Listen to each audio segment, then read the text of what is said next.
Salut! Aujourd'hui on va parler du Winx Club Magazine. Avant que la vidéo ne commence, je t'invite à t'abonner à la chaîne, aimer, commenter et partager cette vidéo. Et tu peux aussi me suivre sur Instagram pour plus de contenu. Et si tu es un petit nouveau ou une petite nouvelle ici, déjà bienvenue. Et ensuite, je t'invite à découvrir mes précédentes vidéos. Bon visionnage! En avril 2004, 2 mois seulement après la première diffusion de la série, celle-ci se voit complétée mensuellement par ses propres magazines dans lesquels se trouvent les fameux Comics Winx Club. Alors entre nous, bien que conscient de l'existence de ces aventures en bande dessinée, je n'y avais jusqu'à présent jamais porté grand intérêt puisque je pensais tout simplement retrouver sous la forme de comics les épisodes de la série que j'ai déjà largement vus et revus. Cependant, ceux-ci ont finalement su piquer ma curiosité puisqu'ils paraissaient, selon quelques échos, porteurs d'informations complémentaires. C'est-à-dire que pour être tout à fait honnête, j'avais une idée assez précise de ce que je voulais trouver dans ces fameux comics. Déjà, j'étais en quête de plus d'informations sur le Phénix, puisque vous êtes très nombreux à m'avoir fait remarquer que j'avais loupé pas mal d'infos. Et bah, je sais toujours pas où vous êtes allés chercher vos infos, parce qu'en tout cas, il n'est jamais fait mention de lui dans les comics. Puis dans un second temps, je souhaitais m'excuser auprès de Riven, parce qu'en réalité, ça a toujours été l'un de mes personnages favoris. Oui, c'est un connard misogyne, mais information capitale qui n'a jamais été mentionnée dans la série, il a été abandonné par sa mère à cause de problèmes d'argent. Alors ça n'excuse pas son caractère exécrable, d'ailleurs bien mieux développé et abordé dans le comics, mais cette information aurait permis de mieux comprendre sa méfiance à l'égard des autres et particulièrement à l'égard des femmes, et donc de mieux expliquer la relation instable qu'ils entretiennent avec Musa. Mais là aussi, j'ai pas trouvé l'info dans les comics, en fait je l'ai entendu une première fois dans cette vidéo, elle a d'ailleurs fait une vidéo sur les tricks qui est super intéressante, alors si vous êtes fan de la série, n'hésitez pas à y jeter un œil. Puis je l'ai lu sur le wiki et je pensais que l'info était peut-être dans les comics, parce que ça me paraît être quand même vachement important pour son développement, mais non.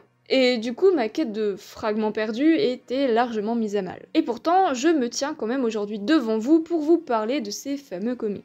Alors avant de préciser notre sujet du jour, je vous propose un premier tour d'horizon. Tout comme la série animée, les comics se découpent en saisons. Pour cette vidéo, comme on est rendu à la saison 3, j'ai donc décidé de ne lire que les 3 premières séries de comics.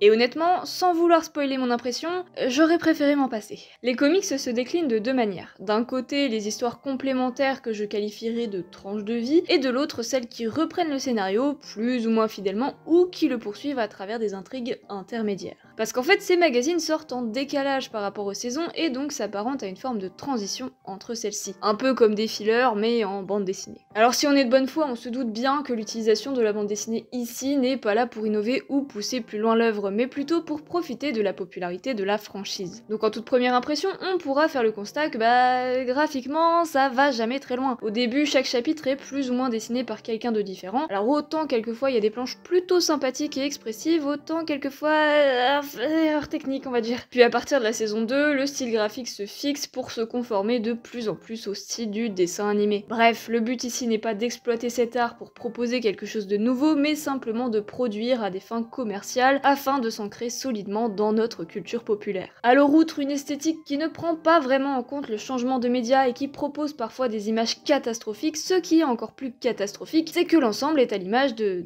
cette image. Alors honnêtement, je ne m'attendais pas à grand chose, puisque Winx Club reste une franchise somme toute assez générique dans son ensemble. En effet, si elle me tient autant à cœur, c'est avant tout parce que la nostalgie. Alors découvrir les bandes dessinées sans cet attachement lié à mon enfance allait, je présumais, me laisser inévitablement de marbre. Pourtant, c'est pas tout à fait ce qui s'est passé. En réalité, j'ai été extrêmement déçue. Certainement plus déçue de ne pas avoir matière à penser et à philosopher le Winx Club grâce à ce nouvel objet, plus que déçue par la médiocrité de son contenu qui me renvoyait pourtant en pleine face qu'en effet, Winx Club est loin, même très loin d'être un chef-d'œuvre. Alors même si bien entendu, j'en ai toujours eu conscience, ça m'a rendu un peu triste de me dire que cette fois je ne pourrais pas creuser plus loin. Et pour aller jusqu'au bout de cette déception, après l'euphorie de la découverte passée, après les 2 premières pages en gros, j'ai constaté qu'ici Winx Club, c'est chiant à mourir. La preuve, même avec toute mon obstination, j'ai carrément abandonné mon objectif puisque je n'ai lu que 40 chapitres sur les 56 initialement prévus.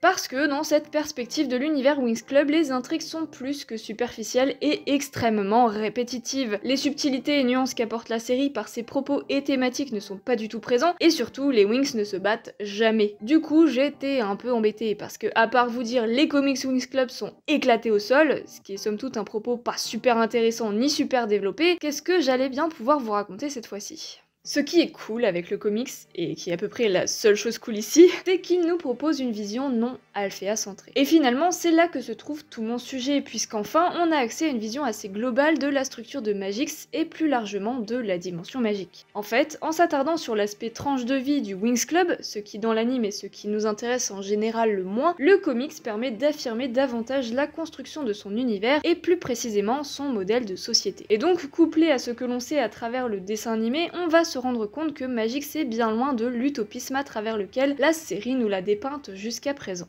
Revenons d'abord sur cette notion d'antagoniste. J'y reviens souvent afin de détacher ce terme de la vision binaire qu'on lui attribue à tort. C'est-à-dire que si l'on remonte au sens de ce terme, il exprime simplement une opposition idéologique, ici au protagoniste. Et cette distinction que je fais ici est très importante. Car l'idée ici n'est pas de porter un jugement aussi tranché, contrairement à la vision très orientée que porte la franchise en dépeignant ses opposants à travers cet affrontement du bien contre le mal. Alors bien entendu, cela ne veut pas dire que notre morale et notre éthique n'ont pas leur place quand il s'agit de qualifier les actions purement destructrices d'Etrix, du Phénix ou de Valtor, c'est plutôt qu'ici il est important de réfléchir ces conflits dans leur ensemble. Ce qu'on avait déjà fait dans les précédentes vidéos avec le personnage de Valtor par exemple. Dans les différentes aventures que proposent les comics, il n'y a jamais vraiment de grand antagoniste, à part peut-être l'Etrix, mais on y reviendra plus tard. Non, ici ce qui m'intéresse c'est toute une partie assez centrale qui me semble intéressante pour comprendre la structure de Magix et au-delà. En effet, on sait déjà que la dimension est composée de plusieurs monarchies qui correspondent aux différentes planètes. Mais en réalité, dans ce régime politique, il existe une entité encore plus au sommet qui régit l'ensemble de la dimension. Il s'agit du Conseil de la Forteresse de la Lumière, dont le siège se situe à Magix et plus précisément au monastère de Rocalus. Il est composé de très vieux hommes. Et oui, uniquement des hommes. Et ce sont eux qui décident des lois à appliquer. Il n'est pas fait mention de la façon dont ce conseil est élu, mais puisque la plupart des royaumes sont des monarchies, certainement qu'ils sont élus par les rois. Alors déjà ici, on peut constater un modèle fortement patriarcal, mais on peut aussi remarquer qu'il y a un rapport de domination interne à ce conseil avec l'opposition de deux pensées majoritaires. Et donc l'un des antagonistes principaux des comics est le leader du camp minoritaire. Je dis minoritaire parce que bien qu'il semble que ces deux camps soient à peu près égaux numériquement, le président du conseil lui est favorable à un camp et a de toute manière le dernier mot, et donc le dessus sur ses opposants. Alors on n'a pas vraiment les informations quant au fonctionnement de cette énième hiérarchie au sein de cette entité, mais je pense que c'est une histoire d'âge parce que notre antagoniste est genre le plus jeune, bon il a 142 ans quand même, et qu'il me semble que le président est le plus âgé. Alors ce fonctionnement est porteur du coup aussi d'une pensée selon laquelle l'âge rend plus légitime à gouverner. On pourrait constater que c'est loin d'être une science exacte, mais soit. Ici ce n'est pas vraiment ce qui m'intéresse. Moi ce qui m'intéresse ici c'est le fait que l'antagoniste soit un opposant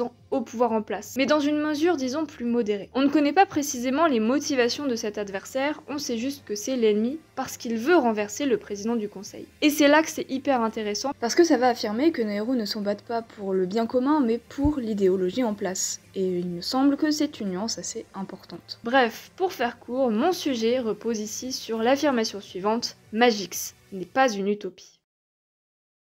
En prenant pour sujet central le quotidien des étudiants, il se démarque davantage les différences sociales des différents personnages. C'est déjà quelque chose d'assez flagrant dans l'anime, mais ça va ici nous permettre de nous interroger en plus sur le fonctionnement des trois écoles de Magix. Beaucoup de ces nouvelles aventures prennent place au Café du Cheval Blanc. En fait, on apprend avec les comics que Bloom et Musa, qui sont issus de milieux plus précaires, sont dans l'obligation pour subvenir à leurs besoins d'étudiantes, entre autres frais de scolarité, d'internat, de transport, de cumuler job et études. En gros, dans cette utopie, la précarité étudiante existe aussi.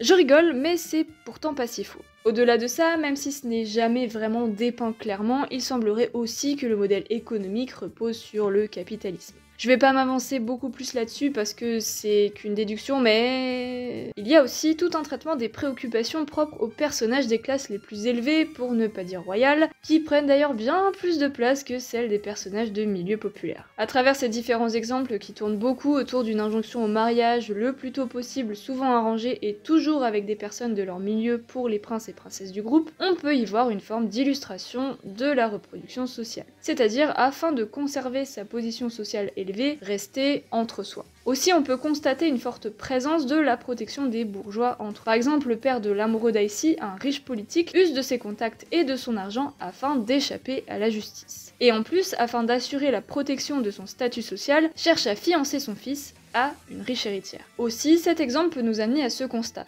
figure politique rime souvent avec haut statut social. Ce qui permet d'étendre, notamment au travers de quelques chapitres dédiés à Elia, successeur de son grand-père Saladin, directeur de la Fontaine Rouge, un autre schéma de reproduction sociale avec une main mise par un groupe d'individus, il semblerait, sur la politique de la dimension. Alors malgré le discours méritocrate que porte la majorité des personnages, sauf Riven, afin de maintenir un espoir quant à une ascension sociale par l'effort, la volonté et la réussite, on se rend bien compte que c'est un peu bancal cette histoire. Parce que de fait, les 3 directeurs des écoles de Magix sont désignés arbitrairement par le président du conseil et semblent se transmettre la place de génération en génération, et en plus ils semblent tous porteurs d'une même pensée et donc agissent certainement ici pour leurs propres intérêts, supposément de classe. On peut même encore aller plus loin parce que ce conseil a quand même une influence assez importante. Ce sont eux qui attribuent les financements aux différentes écoles partout dans la dimension. Et ces financements ne sont pas attribués n'importe comment. Pour les obtenir, les écoles de magie s'affrontent dans un tournoi. Et ce tournoi, il est un peu biaisé. Déjà parce qu'il se déroule toujours à Magix, ce qui donne un premier avantage aux écoles de la capitale puisqu'ils n'ont jamais à faire le trajet. Mais en plus, c'est souvent une de ces écoles qui remporte le tournoi. Ce n'est pas pour rien qu'elles ont la réputation d'être les meilleures de la dimension. C'est un schéma purement élitiste. C'est-à-dire qu'au lieu de maintenir une égalité d'éducation pour l'ensemble des écoles de la dimension en les finançant selon les besoins, le conseil cultive une hiérarchie dans l'éducation. Alors il me semble de fait important de souligner que, sauf quelques exceptions, les populations d'Alphéa et de Fontaine Rouge sont principalement bourgeoises. Cela sous-entend que l'accès à des études de qualité va dépendre du statut social des individus, et pour les plus précaires, en plus de leurs résultats. Mais cela va aussi dépendre de leur genre. En effet, les écoles de spécialistes, donc de garçons, ne sont pas soumises à des conditions pour obtenir des financements. Ce qui veut dire que les garçons ont bien plus facilement accès à un enseignement qualitatif. Ça fait tout de suite moins rêver. Et oui, contrairement à ce que peut faire penser le dessin animé, ici la place des spécialistes est clairement signifiée comme centrale et même primordiale. Il est fait une distinction très nette entre les écoles de spécialistes, qui s'apparentent en fait aux forces armées de la dimension, et les 2 types d'écoles de magie, et donc de filles. D'ailleurs, cela va confirmer que la ligne est vraiment très fine entre fées et sorcières. Les cours sont sensiblement les mêmes, leurs différences résidant principalement dans la nature de l'énergie utilisée. Positive pour les fées, négative pour les sorcières. Il existe une hiérarchie très claire de ces 3 statuts. En première ligne, les soldats, donc les spécialistes. En second, les fées en attaque à distance, et tout derrière, les sorcières en soutien, puisqu'il est exploité plus clairement à travers les comics l'origine de ce terme, et donc le fait que les sorcières sont avant tout des guérisseuses. Cette hiérarchie peut être questionnée dans les 2 binarités de genre. Et finalement, on comprend mieux pourquoi les écoles sont genrées et la façon dont cela influence la perception de chacun quant à son rôle et sa place dans la société. En fait, la Fontaine Rouge est centrale et cultive un certain mépris pour les écoles des filles, alors qu'au contraire, les étudiantes, elles, éprouvent une véritable admiration pour ces derniers.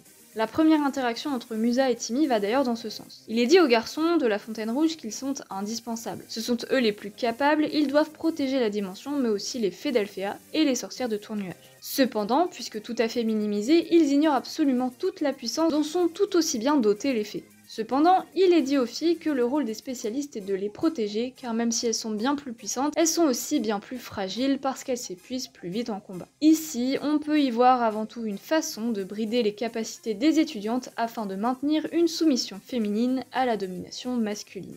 Et finalement, c'est assez cocasse de voir ce décalage immense se créer entre l'univers dépeint par l'œuvre d'origine et sa complémentaire dessinée. Puisque lors des 3 grandes guerres centrales, les intrigues principales, les Wings sont indispensables à la résolution des batailles. Je ne vais pas réexposer le fait que de toute manière, Wings Club dans son ensemble est porteur d'un message féministe de façade, enfin encore faudrait-il pouvoir qualifier ça de féministe. En tout cas, les comics en tirent une bonne fois pour toute cette idée en cultivant une vision profondément sexiste. Et si vous l'avez remarqué, je prends toujours le soin de bien dissocier clairement fées et sorcières, puisqu'en réalité, qui c'est qu'on aperçoit toujours tout en bas de l'échelle? Les sorcières.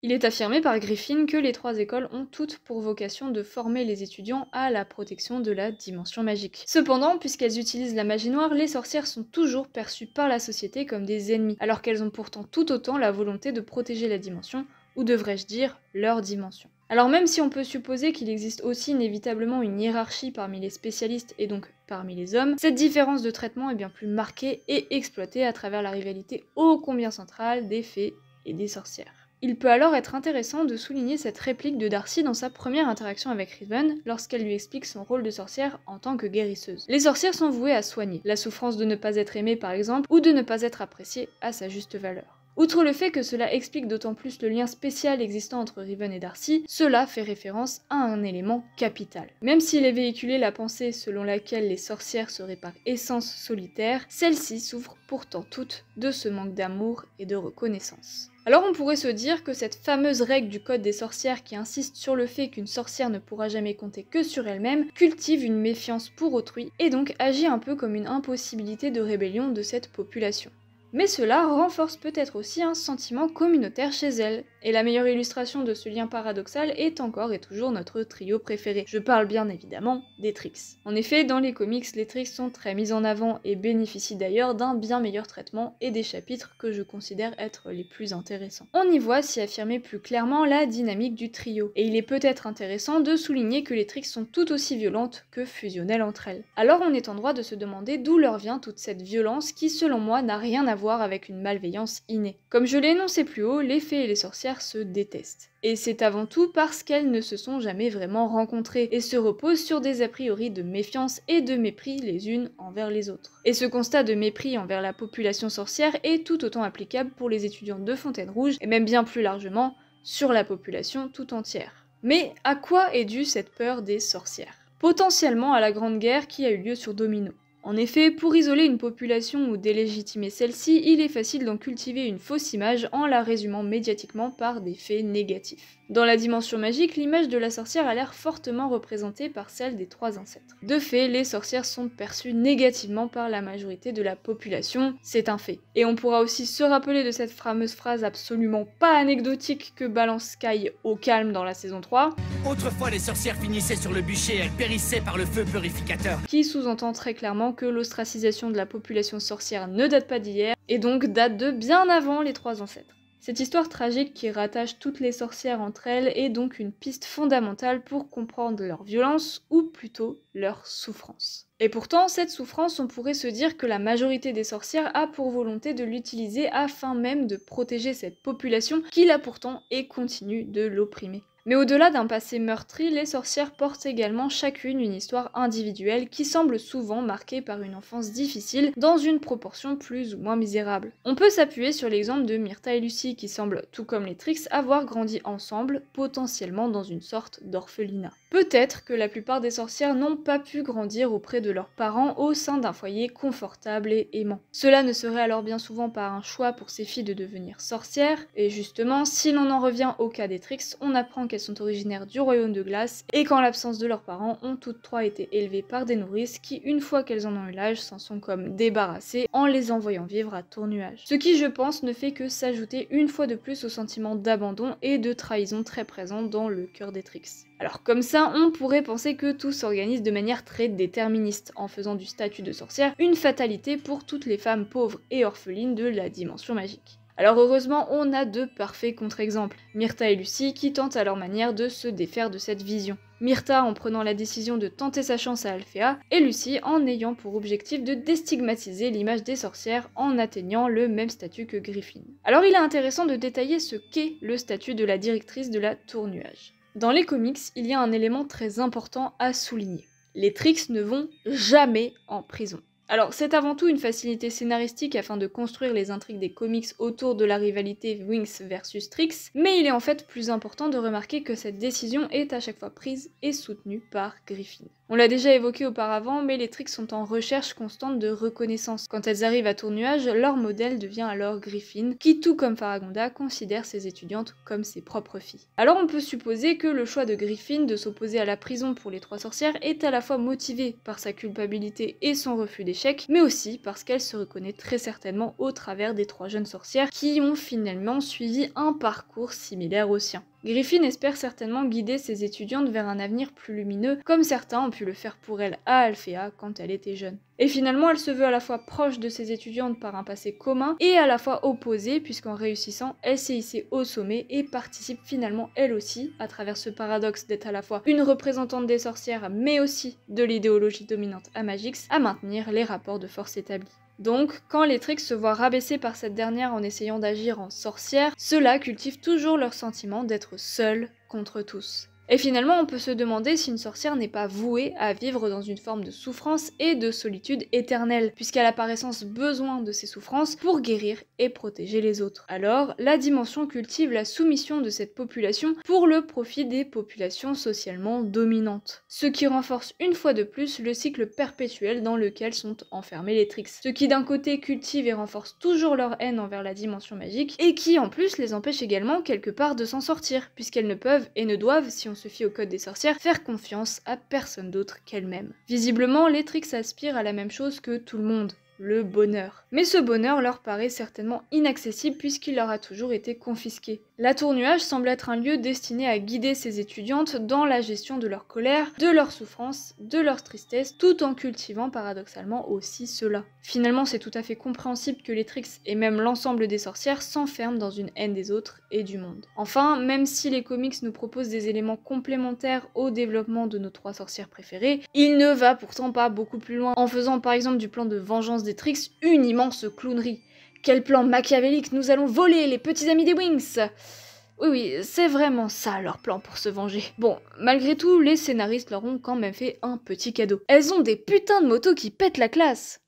Finalement, on dirait bien que la dimension magique n'a de magique que son nom. Alors en soi, ce n'est pas un problème de construire un monde comme celui-ci. Ce qui est problématique, c'est de le dépeindre comme une utopie. Notamment à travers ses héros, parce qu'à part les antagonistes et Riven, personne ne remet jamais en cause ce système. Et puisque la plupart de ces inégalités s'apparentent beaucoup à celles que notre société connaît et n'en propose pas vraiment de remise en cause, notamment à travers encore et toujours une vision binaire de bien contre mal. Et là, j'en vois déjà quelques-uns commencer à m'écrire en commentaire, no offense, hein, mais tu vas beaucoup trop loin, c'est pour les enfants. Et bah justement, pourquoi toujours dire que les enfants ont besoin de contenu simple? Qu'est-ce qu'on catégorise de contenu simple? Est-ce que binarité est synonyme de simplicité? Finalement, ce type de contenu véhicule et banalise une idéologie, déstructure un système sans en proposer une mise à distance, en jouant toujours de cet affrontement bien contre mal, puisqu'on assiste toujours à une bataille pour le pouvoir en place, en pointant du doigt tous les opposants à celui-ci, et donc en ne le remettant jamais en question.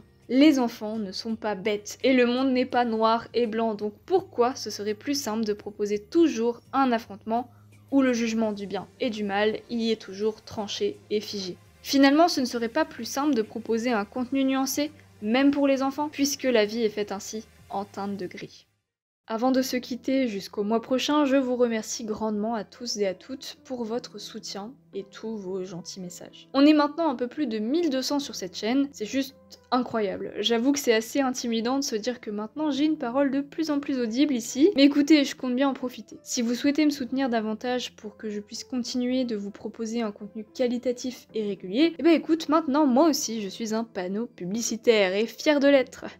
Non, plutôt fier dans le sens de ce que nous accomplissons. En tout cas, je vous encourage à désactiver Adblock pour un premier tout petit soutien financier. Enfin, l'aventure ne fait que commencer et on se retrouve le mois prochain pour la suite. À bientôt!